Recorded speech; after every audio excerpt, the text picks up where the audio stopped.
अस्सलाम वालेकुम।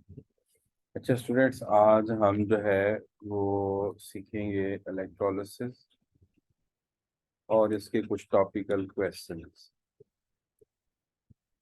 अच्छा, अब इसमें जैसे ये वाला क्वेश्चन है पहले वाला। अब आपको इसमें कह रहे हैं कि which pair of metal X and Y produce the highest voltage when used as electrode in a simple cell. अब ये सिंपल सेल का क्वेश्चन है और हाईएस्ट वोल्टेज पूछ रहा है कि किस में होंगे। आप इसमें क्या करेंगे, इसमें आप जो है ना, जैसे जो रिएक्टिविटी सीरीज है उसको लिख लेंगे।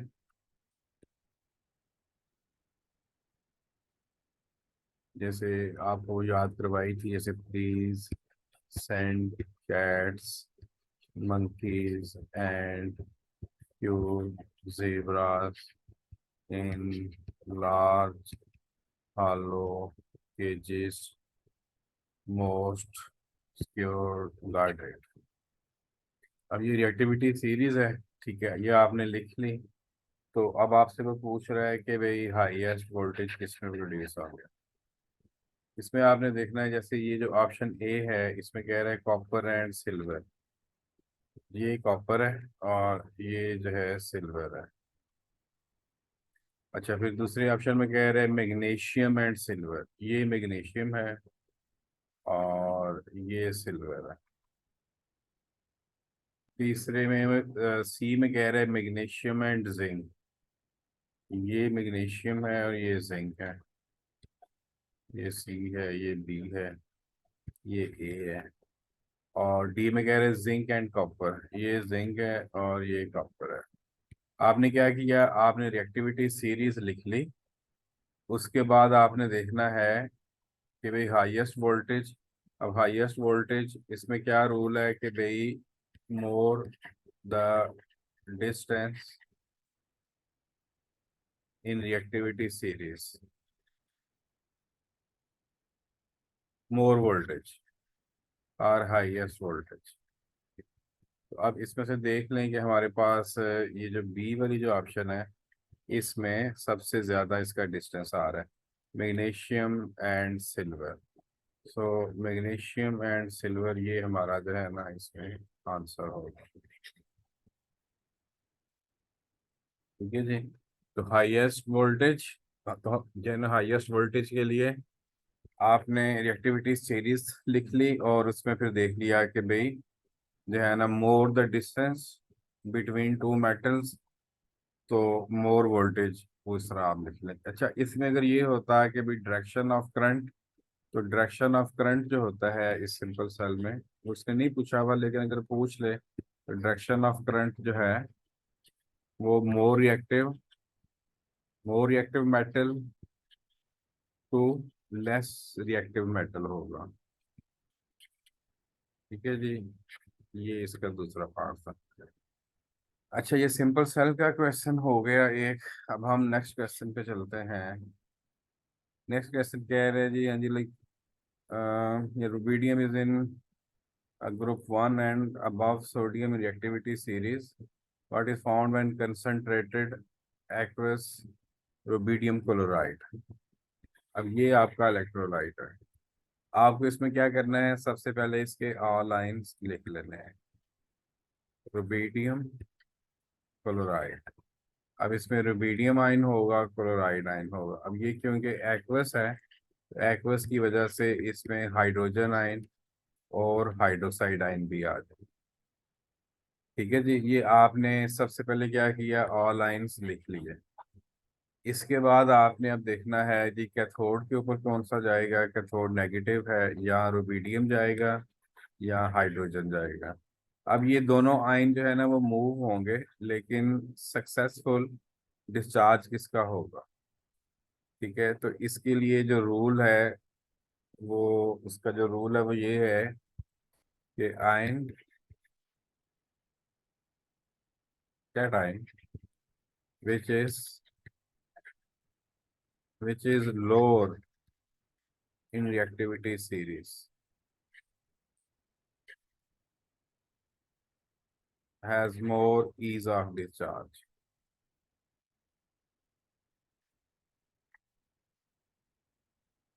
तो ये आपके पास रिएक्टिविटी सीरीज है। एक जो है वो रुबिडियम हो गया, और दूसरा कौन सा वाला है, हाइड्रोजन। तो ये है रुबिडियम और ये है हाइड्रोजन। ये अब हाइड्रोजन जो है, क्योंकि ये आपके पास रिएक्टिविटी सीरीज में क्या है, लोअर है।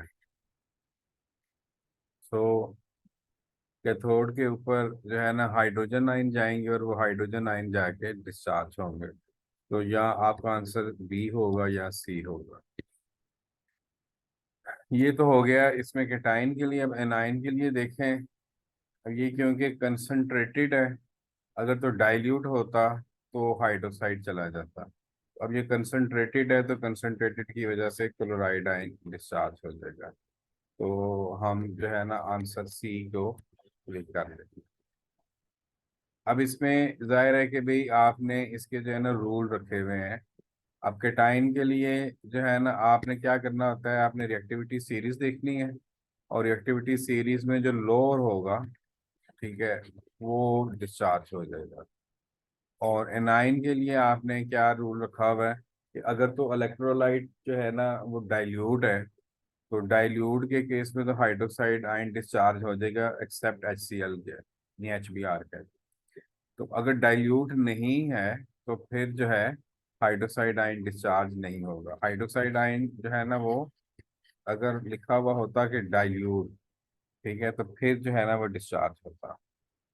तो ये था। कोई और क्वेश्चन करते हैं। ये क्वेश्चन है जी, इसको करते हैं। Operator is setup as shown. Okay. Electrolyte है aqueous copper two, sorry nickel two chloride. What occur that electrode X. Electrode X है, ये कनेक्टेड है पॉजिटिव के साथ। जो पॉजिटिव के साथ कनेक्टेड है इसका मीनिंग है कि ये इसको एनोड कहते हैं।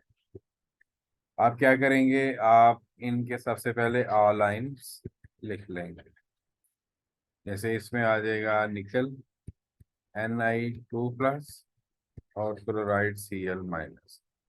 और एक्वस है, एक्वस की वजह से आप इसको हाइड्रोजन आयन और हाइड्रोक्साइड आयन भी लिख लें। अब इसमें ये लिखा हुआ है कंसंट्रेटेड, ठीक है। अब यहाँ क्लोराइड ने जाना था, यहाँ हाइड्रोक्साइड ने जाना था। तो अब इससे पहले वाले क्वेश्चन में भी हमने डिस्कस किया है कि अगर तो डाइल्यूट होता तो फिर हाइड्रोक्साइड जाता। अब ये क्योंकि कंसंट्रेटेड है, तो कंसंट्रेटेड के केस में क्लोराइड आयन जाएंगे। अब क्लोराइड आयन है Cl-, ये इधर जाएंगे और अपना इलेक्ट्रॉन जो है ना वो लूज कर देंगे, Cl बना देंगे बाई लूजिंग इलेक्ट्रॉन। लेकिन ये जो Cl है ये डायटोमिक है, तो टू क्लोराइड जाएंगे, Cl2 बनाएंगे और टू इलेक्ट्रॉन जो है ना वो लूज करेंगे। ठीक है जी। तो अब इसमें हम ऑप्शन में आते हैं।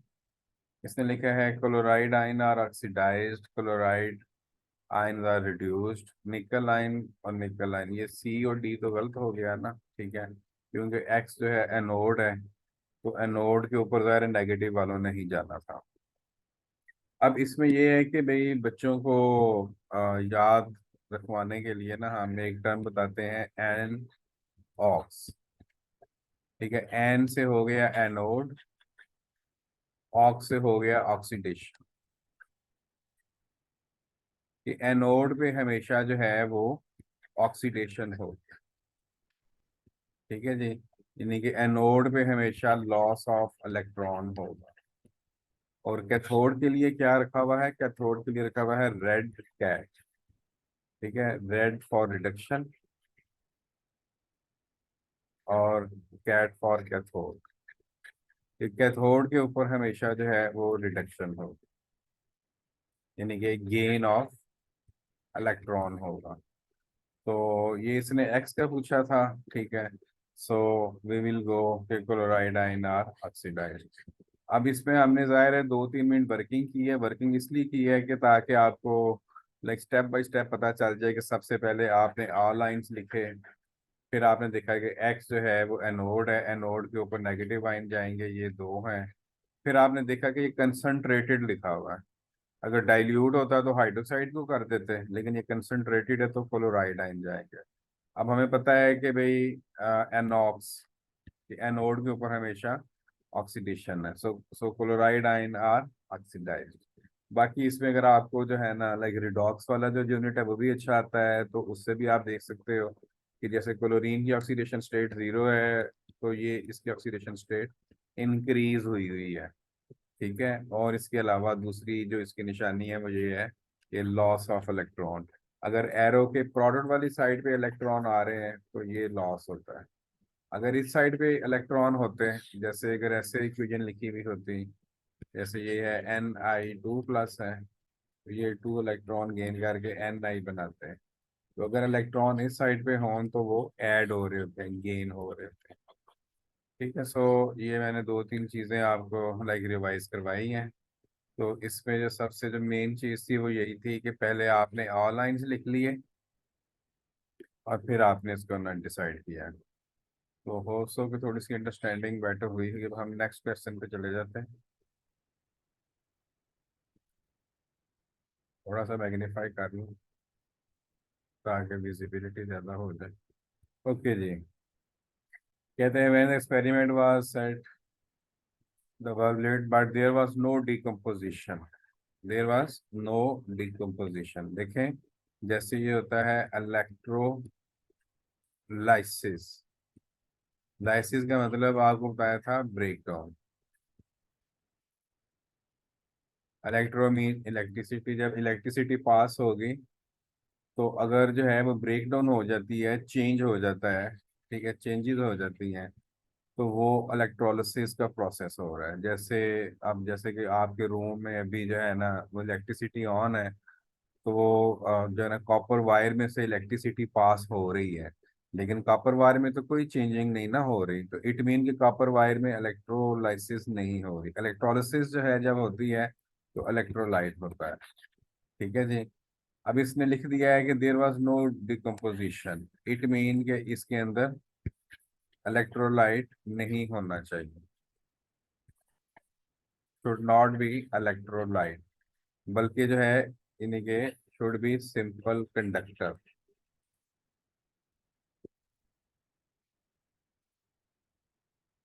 अब एक्वस सोडियम क्लोराइड है, ये इलेक्ट्रोलाइट है। ठीक है, इसमें अगर आप इलेक्ट्रिसिटी पास करेंगे तो चेंजिंग हो जाएगी, इसलिए ये तो नहीं है। ब्रोमीन, ये जो है ये नॉन इलेक्ट्रोलाइट है। मोल्टन सोडियम क्लोराइड भी इलेक्ट्रोलाइट है। मरकरी, अब मरकरी जो है वो मेटल है। मेटल जो है वो, all metals are good conductor. ठीक है, अब जब इसमें जब मीन के लाइक मेटल्स में जब इलेक्ट्रिसिटी पास होती है तो उसमें लाइसिस नहीं होती, यानी कि इसमें चेंज नहीं होती, ब्रेक डाउन नहीं होती। तो हमारा आंसर जो है दैट विल बी डी। तो ये जो क्वेश्चन था ये था उससे लाइक ना कि इलेक्ट्रोलाइट में और कंडक्टर में, ये दोनों में से इलेक्ट्रिसिटी पास होती है, लेकिन इलेक्ट्रोलाइट में क्या होगा, इलेक्ट्रोलाइट में चेंजेस होगी, ब्रेक डाउन होगा, और कंडक्टर में ब्रेक डाउन नहीं होगा। नेक्स्ट क्वेश्चन की तरफ चलते हैं। अब ये बड़ा इंटरेस्टिंग क्वेश्चन है, इसमें कह रहे हैं कि एक current was pass through concentrated potassium chloride, और इसने दिखाया है, और फिर which entry in the table is correct, ions moving toward. अब ये है कंसंट्रेटेड एक्वस पोटेशियम क्लोराइड। अब पोटेशियम क्लोराइड आप पहले ऑल लाइंस लिख लें, potassium ion chloride ion. Aqueous है तो इसमें वाटर भी आयोनाइज होगा, hydrogen ion and hydroxide ion. अब ये टू जो है ना केटाइन है, ये जो है ये मूव करेंगे, मूव टू कैथोड, और ये जो है ये एनोड की तरफ मूव करेंगे दोनों। अब कह रहे हैं आयंस मूविंग टूवर्ड। अब ये वाला जो था ना ये इसमें मेन बात थी। अब आयन जो है ना मीन कैथोड के ऊपर, कैथोड के ऊपर जो है ना पोटेशियम आयन भी मूव करेगा, हाइड्रोजन आयन भी मूव करेगा। ठीक है, अब इसने ना ए और बी में लिखा हुआ है कि सिर्फ पोटेशियम जाएंगे, वो तो जो है ना जाहिर है कि अभी बात गलत है। और एनोड के ऊपर अब बाद बच्चे जो है ना इसको क्लोराइड कर देंगे। ठीक है, क्योंकि उन्होंने ना देखा होगा कि भाई रूल ये कंसंट्रेटेड। अब ये मूव जो है ना, मूव तो ये दोनों करेंगे, ठीक है ना, यानी कि आंसर आपका डी है। यानी कि बोथ विल बी जो है ना मूविंग, ठीक है, both ion will be moving. अब उसके बाद जो है ना, अगर आपसे वो ये पूछता कि सक्सेसफुल डिस्चार्ज किसका होगा, तो फिर आपने रूल लगाना था कि यार इसमें क्योंकि कंसंट्रेटेड है, इसलिए जो है ना क्लोराइड आयन डिस्चार्ज होंगे। लेकिन आयन दोनों ही मूव करेंगे, ठीक है। और सक्सेसफुल डिस्चार्ज किसका होगा, यानी कि प्रोडक्ट कौन सा वाला बनेगा, उसके वक्त आपने ना रूल लगाने थे। तो अगर किसी बच्चे का गलत हुआ होगा तो उसने ना ये वाला लाइन जो है ना इसको नहीं देखा होगा, ठीक है। अगर वो प्रोडक्ट पूछता है तो फिर और बात है, लेकिन इसने पूछा है कि आइन मूविंग टूवर्ड। तो फिर अब हम नेक्स्ट क्वेश्चन के ऊपर आ गए हैं। ये भी वो पहले वाले से ही है कि in circuit below the lamp light. इसका मतलब है कि सब्सटेंस एक्स जो है ना वो इलेक्ट्रोलाइट होगा या कंडक्टर होगा। अब आगे कहते हैं इस solution of ethanol in water, ethanol जो है ये इक्विवेलेंट है और ये एक नॉन इलेक्ट्रोलाइट है। तो इसमें तो इलेक्ट्रिसिटी पास नहीं हो, तो ये वाला गलत हो गया। A solution of sodium chloride, yes it will be electrolyte. Liquid ethanol, ये भी नहीं होगा। सॉलिड सोडियम क्लोराइड, अब सोडियम क्लोराइड जो है ये आयनिंग कंपाउंड है, लेकिन सॉलिड फॉर्म में आयंस मूव नहीं करते, अपनी अपनी जगह पे वाइब्रेट करते हैं। Ions not able to move. So इसमें जो हमारा आंसर है दैट विल बी बी, ठीक है। और ये आपको कैसे आएगा, जब आपने इलेक्ट्रोलाइट की कैरेक्टरिस्टिक्स जो है ना आपको आती होंगी कि इलेक्ट्रोलाइट जो है ना एक तो एक्वस होना चाहिए या मोल्टन होना चाहिए, ठीक है। फिर दूसरा इसमें क्या है कि इलेक्ट्रोलाइट्स में जो है ना आयंस होने चाहिए, ठीक है, कि वो आयंस या आयोनाइज जो है ना हुआ हुआ हो, उसके अंदर अगर आयंस होंगे तो वो होगा। तो इलेक्ट्रोलाइट की जो करेक्टरिस्टिक्स हैं जिसको आती थी, उसका ये वाला क्वेश्चन गलत जो है ना वो ये नहीं होगा। ये जो है ये लाइक एल्यूमिनियम की प्रोडक्शन है फ्रॉम बॉक्साइट एल्यूमिनियम ऑक्साइड, ठीक है जी। तो what is the physical state of aluminium oxide and aluminium. अब एल्यूमिनियम ऑक्साइड जो है ये एक आयनिक कंपाउंड है, ठीक है, सॉलिड फॉर्म में तो कंडक्ट नहीं करेगा, तो it should be molten. Molten में आयन जो है ना वो मूव कर जाते हैं। तो इसमें क्या होगा, इसके अंदर ऑल आयन में सिर्फ दो ही हैं, एक एल्यूमिनियम आयन है और एक ऑक्साइड आयन। तो एल्यूमिनियम आयन जो है ना वो रिड्यूस होंगे और 3 इलेक्ट्रॉन गेन करेंगे और एल्यूमिनियम मेटल बना देंगे। अब ये क्योंकि इसमें जो है ना कॉन्टिन्यूस हीटिंग चाहिए होती है, क्योंकि अगर आप हीटिंग को स्टॉप करेंगे तो वो सॉलिड हो जाएगा और सॉलिड में जो है ना कंडक्ट नहीं करेगा, ठीक है। तो एल्यूमिनियम ऑक्साइड जो है ना लिक्विड होना चाहिए, क्योंकि सॉलिड में आयनिक कंपाउंड इलेक्ट्रिसिटी कंडक्ट नहीं करते हैं, ठीक है। और जब एल्यूमिनियम बनेगा तो that will also be in molten form. So we will go with the answer A. ये हमने कुछ क्वेश्चन किए हैं, नेक्स्ट वीडियो में फिर हम ना कुछ और क्वेश्चन भी इसके डिस्कस करेंगे। अपनी क्वेरीज जो है ना आप कमेंट बॉक्स में मुझे मेंशन कर सकते हैं। अस्सलाम वालेकुम।